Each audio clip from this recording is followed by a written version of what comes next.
जय श्री कृष्ण प्रेमी जनों, कैसे हैं। आज हम श्रीमद् भागवत गीता का अध्याय 2 लेके प्रस्तुत हैं। चलिए इसकी शुरुआत करते हैं। जय श्री कृष्ण। तम तथा कृप्याविष्टम रिपुपूर्णाकुलेक्षणं विशददन्तमिदं वाक्यमुवाच मधुसूदनः। संजय बोले, उस प्रकार करुणा से व्याप्त और आंसुओं से पूर्ण तथा व्याकुल नेत्रों वाले शोक युक्त उस अर्जुन के प्रति भगवान मधुसूदन ने यह वचन कहा। कुतत्सत्वा कश्मलमिदं भीष्मे समुपस्थितम् अनार्यजुष्टमस्वगर्म कीर्तिकरमर्जुनम। श्री भगवान बोले, हे अर्जुन, तुझे इस असमय में यह मोह किस हेतु से प्राप्त हुआ है, क्योंकि ना तो यह श्रेष्ठ पुरुषों द्वारा आचरित है, ना स्वर्ग को देने वाला है और ना कीर्ति को करने वाला ही है। कलव्यमसंगमः पार्थ नैतत्त्वयुपद्रते क्षुधम हृदय दौर्बल्यम त्यक्तुष्ट परंतप। इसलिए हे अर्जुन, नपुंसकत्व को मत प्राप्त हो, तुझमें यह उचित नहीं जान पड़ती है। हे परम तप, हृदय की तुच्छ दुर्बलता को त्याग कर युद्ध के लिए खड़ा हो जा। तो अर्जुन कहते हैं, कथम भीष्माहम संख्ये द्रोणम च मधुसूदन इशुभिम प्रतियोगस्यामि पूजा रुहावरिसूदन। अर्जुन बोले, हे मधुसूदन, मैं रणभूमि में किस प्रकार बाणों से भीष्म पितामह और द्रोणाचार्य के विरुद्ध लड़ूंगा, क्योंकि हे अरिसूदन, वे दोनों ही पूजनीय हैं। गुरुन् हत्वा हि महानुभावा उच्छेवो भोक्तुं भैक्षमपि ह लोके हत्वार्थकामास्तुं गुरुनिहैव भुच्चीय भोगारन्धुधिर प्रतिज्ञाधान। इसलिए इन महानुभाव गुरुजनों को ना मारकर मैं इस लोक में भिक्षा का अन्न भी खाना कल्याणकारक समझता हूँ, क्योंकि गुरुजनों को मारकर भी इस लोक में रुधिर से सने हुए अर्थ और कामरूप भोगों को ही तो भोगूंगा। न चैत्यदिद्धा कतरन्नो गर्यो यदा जयम यदि वनयो जयोयुः यानेव हत्वा नाजीजीवाशम स्थिता प्रमुखे धार्तराष्ट्र।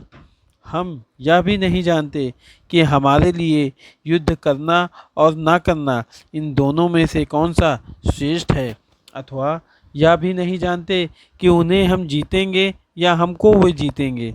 और जिनको मारकर हम जीना भी नहीं चाहते हैं, वे ही हमारे आत्मीय धृतराष्ट्र के पुत्र हमारे मुकाबले में खड़े हैं। कार्पण्य दोषो पहत स्वभावा पृच्छामि त्वं धर्म संपूर्ण चेता यच्छ्यास्यानिश्चितं भूमि तन्मे शिष्यस्ते अहम शादिमा त्वं प्रपन्ननम।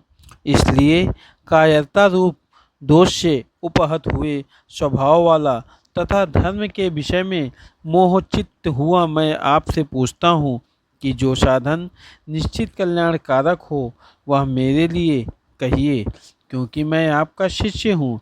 इसलिए आपके शरण हुए मुझको शिक्षा दीजिए। न हि प्रपश्यामि ममामुनद्दा तत्तोकमुच्छोषण मिन्द्रियाणम अवायप्य भूमा वस्पन्न मृदम राज्यम सुराणामपि चाधिपत्यम। क्योंकि भूमि में निष्कंटक धन धान्य संपन्न राज्य को और देवता के स्वामीपने को प्राप्त होकर भी मैं उस उपाय को नहीं देखता हूँ जो मेरी इंद्रियों के सुखाने वाले शोक को दूर कर सके। तो संजय कहते हैं, एव मुक्त्वा ऋषिकेशं गुडाकेशा परन्तप नयो तस्य इति गोविंद मुक्त्वा तूष्णीं बभूवः। संजय बोले, हे राजन, निद्रा को जीतने वाले अर्जुन अंतर्यामी श्री कृष्ण महाराज के प्रति इस प्रकार कहकर फिर श्री गोविंद भगवान से युद्ध नहीं करूँगा, यह स्पष्ट कहकर चुप हो गए। तमुवाच ऋषिकेशः प्रहसन्यो भारत सेनयोरीभर्यो मध्ये विशिन्दन्मिदं वचः। हे भरतवंशी धृतराष्ट्र, अंतर्यामी श्री कृष्ण महाराज दोनों सेनाओं के बीच में शोक करते हुए उस अर्जुन को हंसते हुए यह वचन बोले। अशोच्यान्वशोचत्वत्तां प्रज्ञावदाशं भाषसे गतासून गताशूचं नानुशोचन्ति पंडिता। श्री भगवान बोले, हे अर्जुन, तू न शोक करने योग्य मनुष्यों के लिए शोक करता है और पंडितों के से वचनों को कहता है, परंतु जिनके प्राण चले गए हैं उनके लिए और जिनके प्राण नहीं गए हैं उनके लिए भी पंडित जन शोक नहीं करते हैं। न त्वेवाहं जातुनाशं न त्वं मे जनाधिपः न चैव न भविष्यामः सर्वे वयमतः परम्। ना तो ऐसा ही है कि मैं किसी काल में नहीं था, तू नहीं था, अथवा ये राजलोग नहीं थे, और ना ऐसा ही है कि इसमें आगे हम सब नहीं रहेंगे। देहिनो अस्मिन्यथा देहे कौमारम यौनम जरा तथा देहांत प्राप्ति धरस्ता न मुहति। जैसे जीवात्मा की इस देह में बालकपन, जवानी और वृद्धावस्था होती है, वैसे ही अन्य शरीर के प्राप्ति होती है। उस विषय में धीर पुरुष मोहित नहीं होता है। मात्रा स्पर्शास्तु कौन्ते शीतोषण सुखदः खदः अगममापयानो अयन्ति अस्मिस्तिष्ठस्त्वा भारतः। हे कुंती पुत्र, सर्दी, गर्मी और सुख दुख को देने वाले इंद्रिय और विषयों के संयोग तो उत्पत्ति विनाशशील और अनित्य हैं, इसलिए हे भारत उनको तू सहन कर। यम ही न व्यथयन्ते ते पुरुषम पुरुषभ समुदः खसुकम धीरम सो अमृत्वाय कल्पते। क्योंकि हे पुरुष श्रेष्ठ, दुख सुख को समान समझने वाले जिस धीर पुरुष को ये इंद्रिय और विषयों के संयोग व्याकुल नहीं करते हैं, वह मोक्ष के योग्य होता है। नाशतो विदते भावो न भावो विदते सतः उभयोरपि दृष्टो अंत स्तवनयोस्त तत्वदर्शिभा। अस्त वस्तु की तो सत्ता नहीं है और सत्य को अभाव नहीं है। इस प्रकार इन दोनों का ही तत्व ज्ञानी पुरुषों द्वारा देखा गया है। अविनाशी तुतंदिन येन स्वरमिंदम तततम विनाशमव्ययस्यास्य न कश्चित कर्तुमर्हति। नाश रहित तो तू उसको ज्ञान जिससे यह संपूर्ण जगत दृश्य वर्ग व्याप्त है। इस अविनाशी का विनाश करने में कोई भी समर्थ नहीं है। अंतवंत इमे देहा नित्यस्योक्त शरीरिणः अनाशिनो अप्रमेयस्य तस्मादुश्च भारत। इस नाश रहित अप्रमेय नित्य स्वरूप जीवात्मा के ये सब शरीर नाशवान कहे गए हैं, इसलिए हे भरतवंशी अर्जुन, तू युद्ध कर। या एनम वेत्ति हंतारम यश्चेन मन्यते हतम उभौ तो न विजानित तो नायाम हंति न हन्यन्ते। जो इस आत्मा को मारने वाला समझता है तथा जो इसको मारा मानता है, वे दोनों ही नहीं जानते, क्योंकि यह आत्मा वास्तव में ना तो किसी को मारता है और न किसी के द्वारा मारा जाता है। न जायते म्रियते वा कदाचि सायं भूत्वा भवितवा न भूयः अजो नित्या शाश्वतो अयं पुराणो न हन्यते हन्यमाने शरीरे।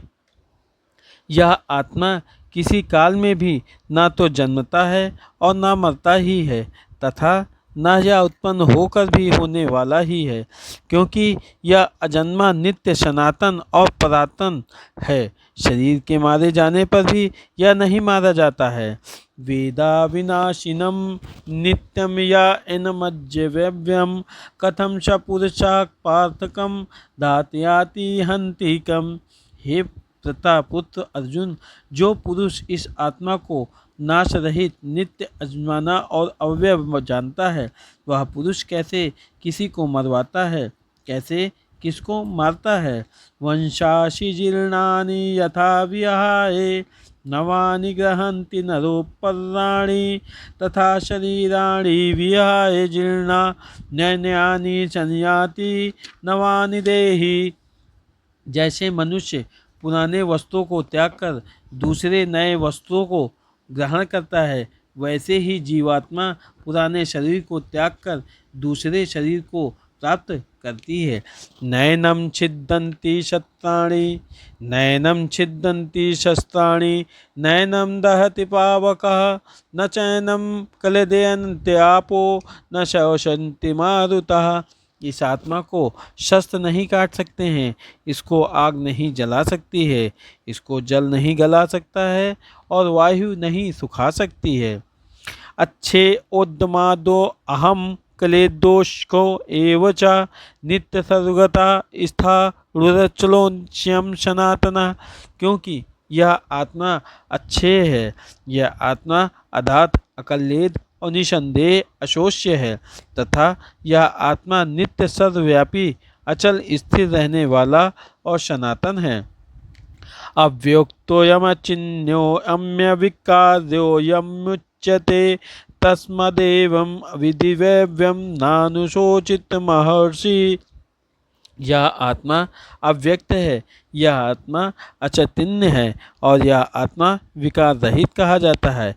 इससे हे अर्जुन, इस आत्मा को उपयुक्त प्रकार से जानकर तू शोक करने को योग नहीं है, अर्थात तुझे शोक करना उचित नहीं है। अथ चैनम नित्य जातम नित्यम व मन्यसे प्रतम तथापि तुम महाबद्धो नैव शोचितुमर्हसि। किंतु यदि तू इस आत्मा को सदा जन्मने वाला तथा सदा मारने वाला मानता है तो भी हे महाभाव, तू इस प्रकार के शोक करने को योग्य नहीं है। जातस्य हि ध्रुवो मृत्युध्रुवं जन्म मृतस्य च तस्मादपरिहार्थे न त्वं शोचितुमर्हसि। क्योंकि इस मान्यता के अनुसार जन्मे हुए की मृत्यु निश्चित है और मरे हुए का जन्म निश्चित है, इसमें भी इस बिना उपाय वाले विषय में तू शोक करने का योग नहीं है। अव्यक्तादीनि भूतानि व्यक्तमध्यानि भारत अव्यक्तानि धान्यवे तत्र का परिदेवना। हे अर्जुन, संपूर्ण प्राणी जन्म से पहले अप्रकट थे और मरने के बाद भी अप्रकट हो जाने वाले हैं, केवल बीच में ही प्रकट हैं। फिर ऐसी स्थिति में क्या शोक करना है। आश्चर्यवत पश्यति कश्चिदेन माश्चर्य वदिति तथैव चन्या आश्चर्यवच्चेन मेन्या शृणोति श्वत्ताप्येनं वेद न चैव कश्चित्। कोई एक महापुरुष ही इस आत्मा को आश्चर्य की भांति देखता है और वैसे ही दूसरा कोई महापुरुष ही इसके तत्व का आश्चर्य की भांति वर्णन करता है तथा दूसरा कोई अधिकारी पुरुष ही इसे आश्चर्य की भांति सुनता है और कोई कोई तो सुनकर भी इसको नहीं जानता। देहि नित्यं वद्योम्यहं देहे सर्वस्य भारत तस्मात् सर्वाणि भूतानि न त्वं शोचितुमर्हसि। हे अर्जुन, यह आत्मा सबके शरीर में सदा ही अवध है, इस कारण संपूर्ण प्राणियों के लिए तू शोक करने के योग्य नहीं है। स्वधर्ममापि चावेक्षना विकम्पितुमर्हसि धर्मायद्य युद्धाच्छयोत् अन्यन्त क्षत्रियस्य न विद्यते। तथा अपने धर्म को देखकर भी तू भय करने योग्य नहीं है, अर्थात तुझे भय नहीं करना चाहिए, क्योंकि क्षत्रिय के लिए धर्मयुक्त युद्ध से बढ़कर दूसरा कोई कल्याणकारी कर्तव्य नहीं है। यदच्छाचोपपन्नं स्वर्गद्वारमपावृतं सुखिना क्षत्रियः पार्थ लभन्ते युद्धमीदृशम्। हे पार्थ, अपने आप प्राप्त हुए और खुले हुए स्वर्ग के द्वार रूप इस प्रकार के युद्ध को भगवान क्षत्रिय लोग ही पाते हैं। अथ चेत्त्वमिमं धर्म संग्रामं न करिष्यसि तथा स्वधर्म कीर्ति च हित्वा पापमवाप्स्यसि। किंतु यदि तू इस धर्मयुक्त युद्ध को नहीं करेगा तो स्वधर्म और कीर्ति को खोकर पाप को प्राप्त होगा। अकीर्ति चापि भूतानि कथिष्यन्ति तेष्वयं स्वभावितस्य च कार्ति मरणादिरच्यतो। तथा सब लोग तेरी बहुत काल तक रहने वाली अपकार्तिका भी कथन करेंगे और माननीय पुरुष के लिए अपकीर्ति मरण से भी बढ़कर है। भयादणादुपरतं मश्यन्ते त्वं महारथा येषां च त्वं बहुमतो भूत्वा यशासि लाघवाम। और जिनकी दृष्टि में तू पहले बहुत सम्मानित होकर अब लघुता को प्राप्त होगा, वे महारथी लोग तुझे भय के कारण युद्ध से हटा हुआ मानेंगे। अवाच्यवादाशं बहुन वदिष्यन्ति त्वाहिता निंदवस्तस्व सामर्थ्य ततो दुखंतरा निकुम। तेरे वैरी लोग तेरे सामर्थ्य की निंदा करते हुए तुझे बहुत से न कहने योग्य वचन भी कहेंगे। उससे अधिक दुख और क्या होगा। हतो वा प्राप्स्यसि स्वर्ग जित्वा वा मोक्षसे महीम तस्मादुष्टि कौन्ते युद्धाय कृतनिश्चया। या तो तू युद्ध में मारा जाकर स्वर्ग को प्राप्त होगा अथवा संग्राम में जीतकर पृथ्वी का राज्य भोगेगा। इस कारण हे अर्जुन, तू युद्ध के लिए निश्चय करके खड़ा हो जा। सुख दुख में समे कृत्वा लाभालाभो जया जयो ततो युद्धाय युजस्व नैवं पापमवाप्स्यसि। जय पराजय, लाभ हानि और सुख दुख को समान समझकर उसके बाद युद्ध के लिए तैयार हो जा। इस प्रकार युद्ध करने से तो पाप को नहीं प्राप्त होगा। ऐसा ते अभियतो शक्य के बुद्धियोगे तुम सुना बुद्धिया युक्तो या पार्थ कर्मबंधम प्रहास्यासि। हे पार्थ, यह बुद्धि तेरे लिए ज्ञान योग के विषय में कही गई और अब तू इसको कर्म योग के विषय में सुन। जिस बुद्धि से युक्त हुआ तू कर्मों के बंधन को भली भांति त्याग देना अर्थात सर्वथा नष्ट कर डालेगा। नेहा विक्रमानाशो अस्ति प्रत्यवायो न विदते स्वल्पमाप्यस्य धर्मस्य त्राये महतो भायता।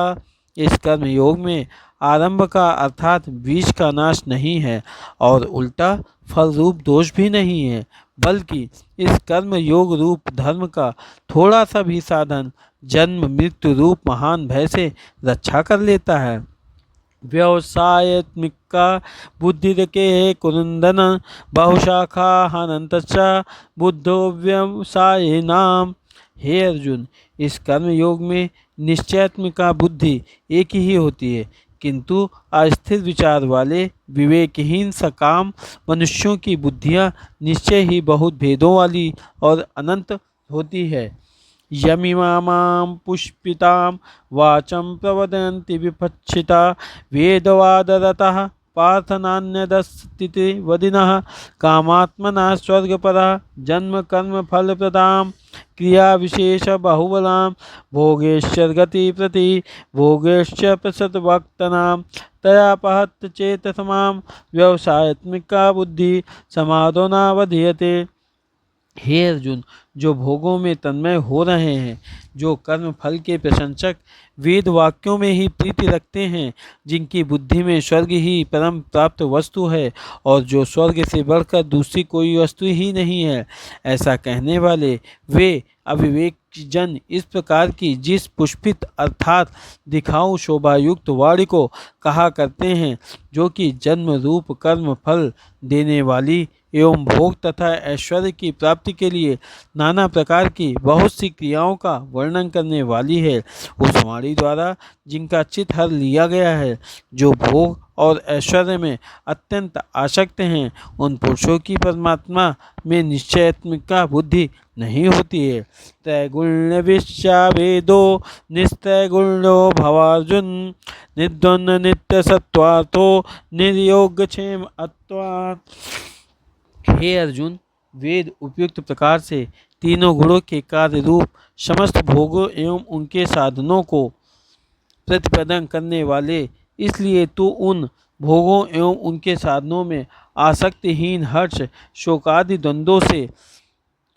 द्वंद्वों से रहित निव्य वस्तु परमात्मा में स्थित योग क्षेम को न चाहने वाले और स्वाधीन अंतकरण वाला हो। यवनाथ पद्मानेश्वर्त समुपलदोत्के तावानध्वस्य वेदेषु ब्रह्मांडस्य विजंता। सब ओर से परिपूर्ण जलाशय के प्राप्त हो जाने पर छोटे जलाशय में मनुष्य का जितना प्रयोजन रहता है, ब्रह्मा को तत्व से जानने वाले ब्राह्मण का समस्त वेदों में उतना ही प्रयोजन रह जाता है। कर्मणेवाधिकारास्ते मा फलेषु कदाचन मा कर्म फल हेतु भूर्मा ते संगो अस्वकर्मणि। तेरा कर्म करने में ही अधिकार है, उसके फलों में कभी नहीं। इसलिए तू कर्मों के फल का हेतु मत हो तथा तेरी कर्म न करने में भी आसक्ति न हो। योगस्था कुरु कर्माणि संगम त्यक्त्वा धनंजय सिद्ध सिद्ध्यो समो भूत्वा समत्वम योगे उच्यते। हे धनंजय, तू आसक्ति को त्याग कर तथा सिद्ध और असिद्ध में समान बुद्धि वाला होकर योग में स्थित हुआ कर्तव्य कर्मों को कर। समत्व ही योग्य कहलाता है। दूरेण हावरम कर्म बुद्धि योगादंडस्य बुद्धो शरण निवच्छ कल्पना फल हेतुआ। इस समत्व रूप बुद्धि योग से सकाम कर्म अत्यंत ही निम्न श्रेणी का है। इसलिए हे धनंजय, तू समुद्र में ही रक्षा का उपाय ढूंढ, अर्थात बुद्धि योग का ही आश्रय ग्रहण कर, क्योंकि फल के हेतु बनने वाले अत्यंत दीन हैं। बुद्धि युक्तो जहाति उभेषु कृत दुष्कृते तस्मादुगाय जिष्य योगा कर्मसु कौशलम। समबुद्धि युक्त पुरुष पुण्य और पाप दोनों को इसी लोक में त्याग देता है, अर्थात उनसे मुक्त हो जाता है।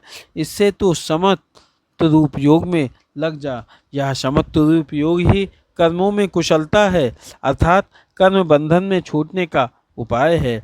कर्मजम बुद्धि युक्ता ही फलम त्यक्त्वा मनीषिणः जन्म बंध विनिर्मुक्ता पदम गच्छन्ति नामयाम। क्योंकि सम बुद्धि से युक्त ज्ञानी जन कर्मों से उत्पन्न होने वाले फल को त्याग कर जन्म रूप बंधन से मुक्त हो निर्विकार परम पद को प्राप्त हो जाते हैं। यदा ते मोह कालिलम बुद्धि व्यवृति ऋष्यति तदा गंताति निर्वेदम श्रोतव्यस्य श्रुतस्य च।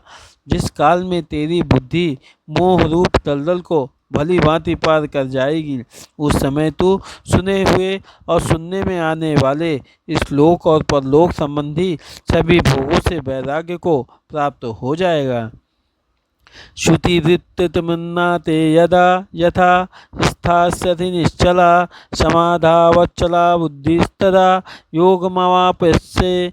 भांति भांति के वचनों को सुनने से विचलित हुई तेरी बुद्धि जब परमात्मा में अचल और स्थिर ठहर जाएगी, तब तू योग को प्राप्त हो जाएगा, अर्थात तेरा परमात्मा से नित्य संयोग हो जाएगा।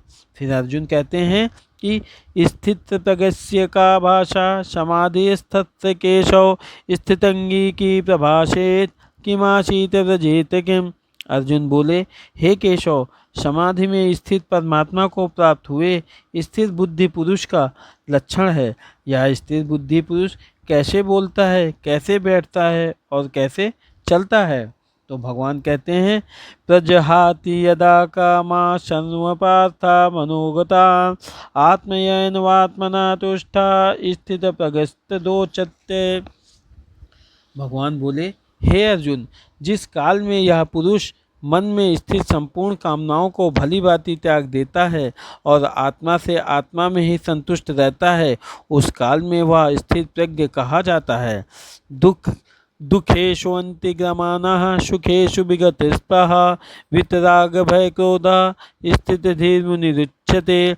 दुखों की प्राप्ति होने पर जिसके मन में उद्वेग नहीं होता, सुखों की प्राप्ति में जो सर्वथा निष्प्रह है तथा जिसके राग भय और क्रोध नष्ट हो गए हैं, ऐसा मुनि स्थिर बुद्धि कहा जाता है। यह सर्वत्रानभिस्नेहस्त प्रापाय शुभ शुभम नाभिनदंति न देष्टि तस्य प्रज्ञा प्रतिष्ठिता। जो पुरुष सर्वत्र स्नेह रहित हुआ उस शुभ या अशुभ वस्तु को प्राप्त होकर ना प्रसन्न होता है और ना द्वेष करता है, उसकी बुद्धि स्थिर रहती है। यदा संहृते चायं कूर्मो अंगानि व सर्वशा इंद्रियाणि इंद्रियार्थे भक्तस्य प्रज्ञा प्रतिष्ठता। और कछुआ सब ओर से अपने अंगों को जैसे समेट लेता है, वैसे ही जब यह पुरुष इंद्रियों के विषयों से इंद्रियों को सब प्रकार से हटा लेता है, तब उसकी बुद्धि स्थिर हो जाती है। विषया विनिवर्तते निराहारस्य देहिने रसवर्ज्य रसोपयस्य परम दृष्टा निर्वते। इंद्रियों के द्वारा विषयों को ग्रहण न करने वाले पुरुष के भी केवल विषय तो निवृत्त हो जाते हैं, परंतु उनमें रहने वाली आसक्ति निवृत्त नहीं होती है। इस स्थिर प्रज्ञ पुरुष की तो आसक्ति भी परमात्मा को साक्षात्कार करके निवृत्त हो जाती है। यततो हापि कौन्ते पुरुषस्य विपश्चिता इंद्रियाणि प्रमाथिनी हरन्ति प्रसभं मनः। हे अर्जुन, आसक्ति का नाश न होने के कारण ये प्रमथन स्वभावशाली इंद्रियां अत्यंत करते हुए यत्न करते हुए बुद्धिमान पुरुष के मन को भी बलात् हर लेती हैं। तानि सर्वाणि संयम युक्तम आसीत मत्परा वचहि यस्येन्द्रियाणि तस्य प्रज्ञा प्रतिष्ठिता। इसलिए साधक को चाहिए कि वह उन संपूर्ण इंद्रियों को वश में करके समाहित हुआ मेरे परायण होकर ध्यान में बैठे, क्योंकि जिस पुरुष की इंद्रियां वश में होती हैं उसी की बुद्धि स्थिर हो जाती है। ध्यायतो विषयान् पुषः संगस्ते उपजायते संगासज्जायते कामः कामक्रोधा विजयाते। विषयों का चिंतन करने वाले पुरुष की उन विषयों में आसक्ति हो जाती है, आसक्ति से उन विषयों की कामना उत्पन्न होती है और कामना में विघ्न पड़ने से क्रोध उत्पन्न होता है। क्रोधाद्वति सम्मोहो सम्मोहात्मस्त्रिविष्टुमा स्मृतिभ्रसाद बुद्धिनाशो बुद्धिनाशा प्रणश्यति। क्रोध से अत्यंत मूढ़ भाव उत्पन्न हो जाता है, मूढ़ भाव से स्मृति में भ्रम हो जाता है, स्मृति में भ्रम हो जाने से बुद्धि अर्थात ज्ञान शक्ति का नाश हो जाता है, और बुद्धि का नाश हो जाने से यह पुरुष अपनी स्थिति से गिर जाता है। राग द्वेष वियोगैवस्तम विषयान्विचरन् आत्मवश्य विद्यात्मा प्रसादमधिगच्छति। परंतु अपने अधीन किए हुए अंतःकरण वाला साधक अपने वश में की हुई राग देश से रहित इंद्रियों द्वारा विषयों में विचरण करता हुआ अंततः कारण की प्रसन्नता को प्राप्त होता है। प्रसादे सर्व दुखाना हनिरस्योपजायते प्रसन्नचेतसो हाशु बुद्धि पर्यवतिष्ठते। अंतःकरण की प्रसन्नता होने पर इसके संपूर्ण दुखों का अभाव हो जाता है और उस प्रसन्न चित्त वाले कर्मयोगी की बुद्धि शीघ्र ही सब ओर से हटकर एक परमात्मा में ही भली भांति स्थिर हो जाती है। नास्ति बुद्धि युक्तस्य न चायुक्तस्य भावना न चाभावयता शांतिरसन तथा कुतता सुखम। न जीते हुए मन और इंद्रियों वाले पुरुष में निश्चयात्मिका बुद्धि नहीं होती और उस आयुक्त मनुष्य के अंतःकरण में भावना भी नहीं होती, तथा भावनाहीन मनुष्य को शांति नहीं मिलती और शांतिहित मनुष्य को सुख कैसे मिल सकता है। इंद्रियाणाम ही चरता यन्मनो अनुविधीयते तदस्य हरति प्रज्ञां वायुनर्वामिवा भवासि। क्योंकि जैसे जल में चलने वाली नाव को वायु हर लेती है, वैसे ही विषयों में विचलित हुई इंद्रियों में से मन जिस इंद्रिय के साथ रहता है वह एक ही इंद्रिय इस आयुक्त पुरुष की बुद्धि को हर लेती है। तस्मादस्य महाबाहो निर्गहितानि सर्वशा इंद्रियाणि इंद्रियार्थे भतस्य प्रज्ञा प्रतिष्ठिता। इसलिए हे महाभाव, जिस पुरुष की इंद्रियां इंद्रियों के विषयों में सब प्रकार निग्रह की हुई हैं उसी की बुद्धि स्थिर है। यह निशा सर्वभूतानां तस्यां जागृति संयमी यस्यां जागृति भूतानि सा निशा पश्यतो मुने। संपूर्ण प्राणियों के लिए जो रात्रि के समान है उस नित्य ज्ञान स्वरूप परमानंद की प्राप्ति में स्थित प्रज्ञ योगी जगता है, और जिस नाशवान सांसारिक सुख की प्राप्ति में सब प्राणी जागते हैं, परमात्मा के तत्वों को जानने वाले मुनि के लिए यह रात्रि के समान है। अपूर्यमाणमचल प्रतिष्ठां समुद्रमापा प्रविशन्ति यदत तद्दत कामा यह प्रविशन्ति सर्वे शांति माँ भजन्ति न कामयामि। जैसे नाना नदियों के जल सब ओर से परिपूर्ण अचल प्रतिष्ठा वाले समुद्र में उसको विचलित न करते हुए ही समा जाते हैं, वैसे ही सब भोग जिस स्थित प्रज्ञ पुरुष में किसी प्रकार का विकार उत्पन्न किए बिना ही समा जाते हैं, वही पुरुष परम शांति को प्राप्त होता है, भोगों को चाहने वाला नहीं। विहाय कामान्या सर्वान् मुकाश्चरित निस्पृह निर्ममो निहरंकर्षा शांतिमधिगच्छन्ति। जो पुरुष संपूर्ण कामनाओं को त्याग कर ममता रहित, अहंकार रहित और स्पृहा रहित हुआ विचरता है, वही शांति को प्राप्त होता है, अर्थात वह शांति को प्राप्त है। एषा ब्राहि स्थिति पार्थ नैनम प्रापाये भूमि याहति स्थित्वा सामंतकाले अपि ब्रह्मा निर्वाण मृच्छति। हे अर्जुन, यह ब्रह्मा को प्राप्त हुए पुरुष की स्थिति है। इसको प्राप्त होकर योगी कभी मोहित नहीं होता और अनंत काल में भी इस ब्राह्मी स्थिति में स्थित होकर ब्रह्मानंद को प्राप्त हो जाता है। ओम तत्सदिति श्रीमद्भगवद्गीतासु ब्रह्मा विद्यायां योगशास्त्रे श्रीकृष्णार्जुन संवादे सांख्ययोगे नमः द्वितीय अध्याय समाप्तः। जय श्री कृष्णा। प्रेमीजनों, आज हमारा श्रीमद् भागवत गीता का अध्याय 2 समाप्त हुआ। मिलते हैं अगले भाग में, तब तक के लिए इसको लाइक करिए, शेयर करिए और अपने दोस्तों के साथ सब्सक्राइब करिए। जय श्री कृष्णा, जय श्री कृष्णा।